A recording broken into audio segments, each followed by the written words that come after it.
We're going to take a look at the structures of group 4 in our mink dissection: the neck, pharynx, reproductive system, nerves, and blood vessels of the leg. So starting first, we're at the male reproductive system.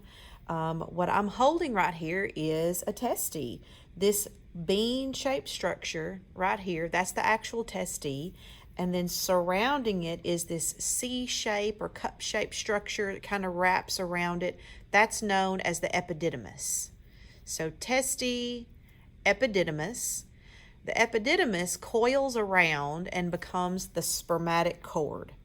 This connection right here is the spermatic cord. Now this particular mink has a lot of fat around the edges, and I'm kind of hesitant to do some cutting because I don't want to accidentally cut that spermatic cord. So testes, epididymis, spermatic cord, and as the spermatic cord works its way to the body, it's going to pass through what we call the inguinal canal, and it's going to reemerge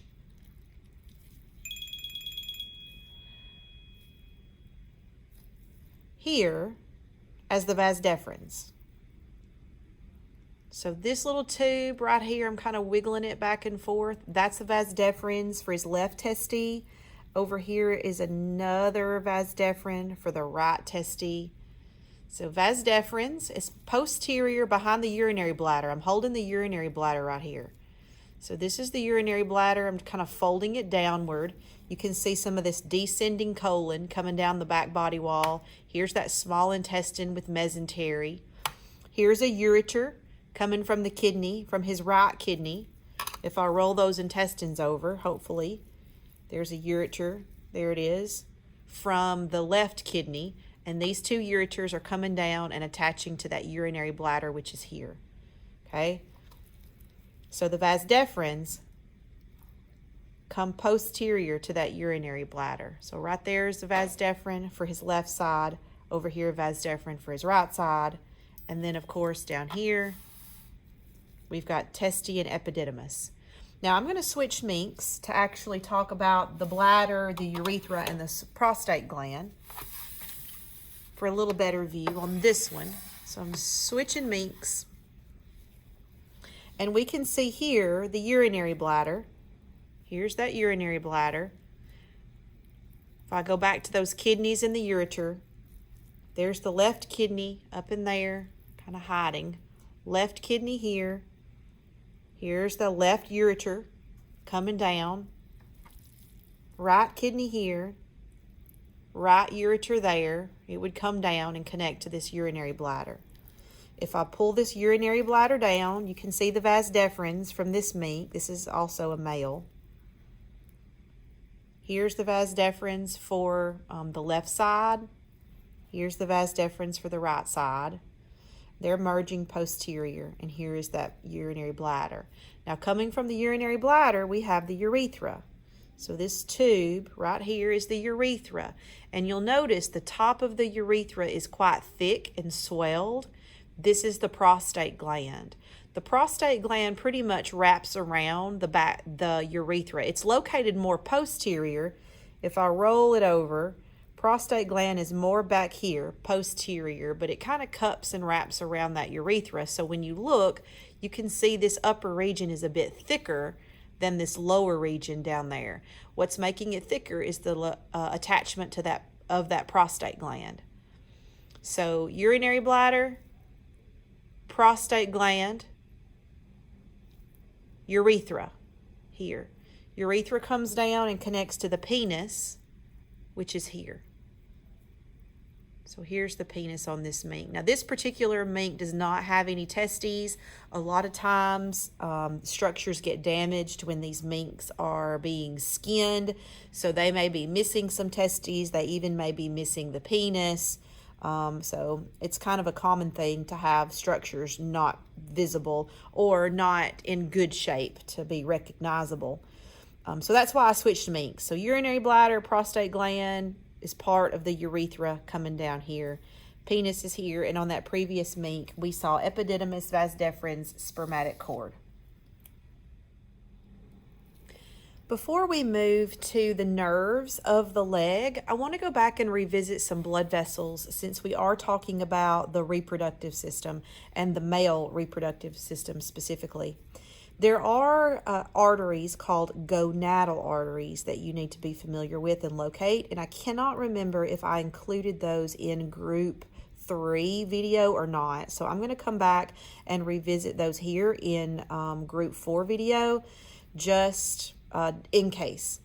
So just to give point of reference, I'm in the abdominal cavity right now. We're looking at the inferior or caudal vena cava.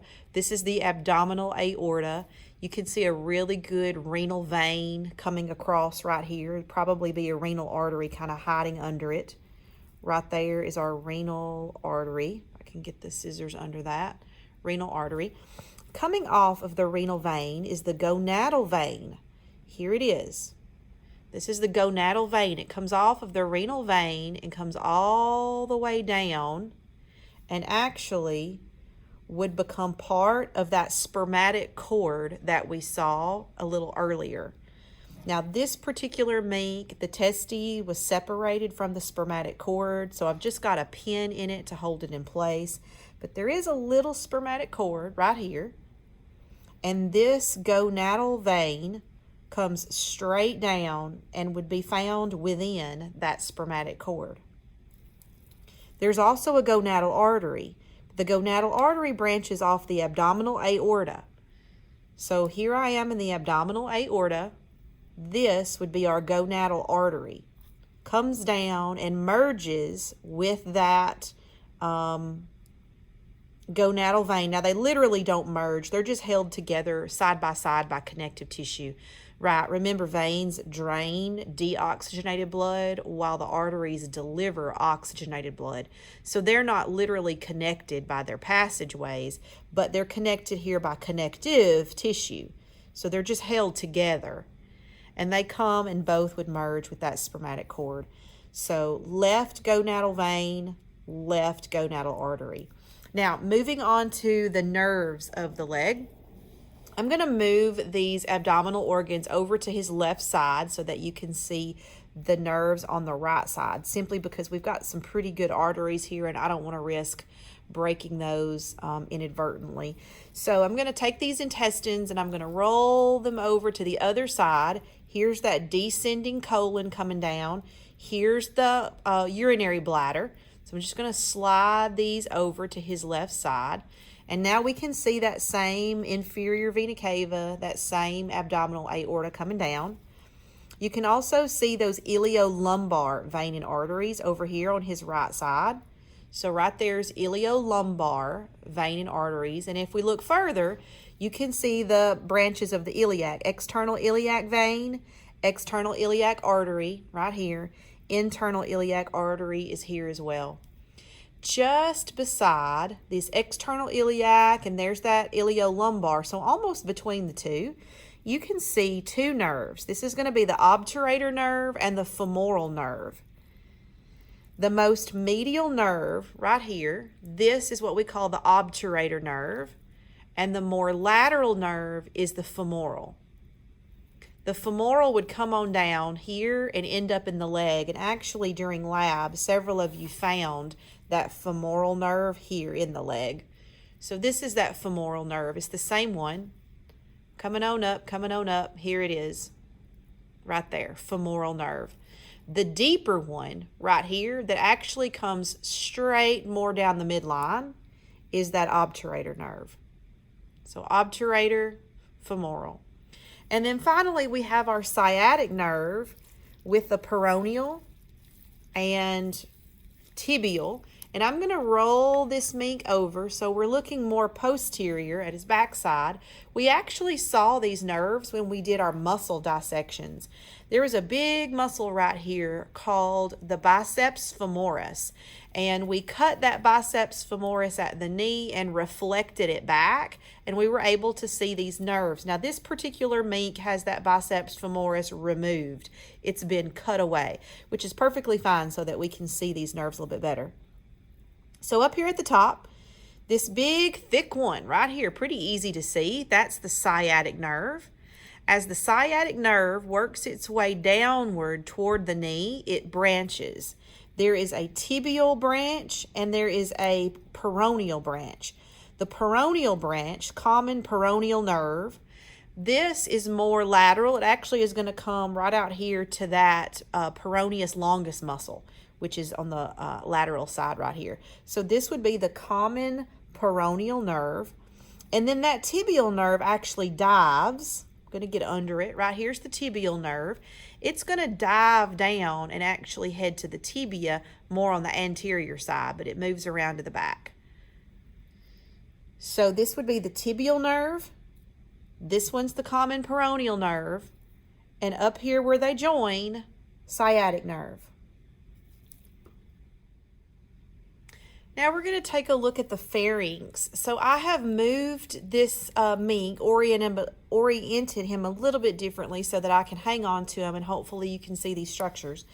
But just to give you some point of reference, we're looking at the trachea right here coming up. Okay, if we close that up, you've got a lobe of the thyroid right here. And up here we've got our superior vessels. So external carotid, there's that lingual artery. Here's that hypoglossal nerve right there. External carotid was this one. Maxillary is this one right here. So we've got all our vessels. And what we've done is we've made a cut under his chin to break away this larynx and esophagus so that we're able to see the structures of his throat, of his pharynx. Now, his mandible, that bone is just too hard to cut through with scissors without risking injuring someone or breaking the scissors. So we're going in from the underside. So we've cut away this digastric muscle and detached his larynx pretty much. So I'm going to peel this back so that you can see these structures. So what we're seeing is this flap first. This little flap is elastic cartilage. This is what we call the epiglottis. This is the epiglottis. The opening in the epiglottis, which I'm going to try to kind of stick my probe down in there, that's what we call the glottis. This is the opening into the into the larynx from the pharynx. So glottis here, the opening, epiglottis here, the flap. That little white, light-colored flap. Okay, there is another opening posterior to the glottis. So here's our glottis. There's another opening posterior right here. I'm sticking the probe in it. This is the opening of the esophagus. So we would call this the upper esophageal opening. Then in the roof of the mouth, right here, we have our nasopharynx. So nasopharynx is here. Let me try to move him a little bit up. There we go. Maybe that's a better picture, a better view. So this is an opening in that roof of the mouth right here. It opens into the nasal cavity so he can breathe through his nose. So nasopharynx, upper esophageal opening, and then glottis. 3 holes. And then this flap right here is the epiglottis. The soft palate is just above that opening of the nasopharynx. So I'm touching that soft palate right here. And if we were to come up further, there's actually bone up there. That's what we would call the hard palate. That's the roof of his mouth there. So hard palate, soft palate, opening of the nasopharynx, upper esophageal opening, glottis, epiglottis.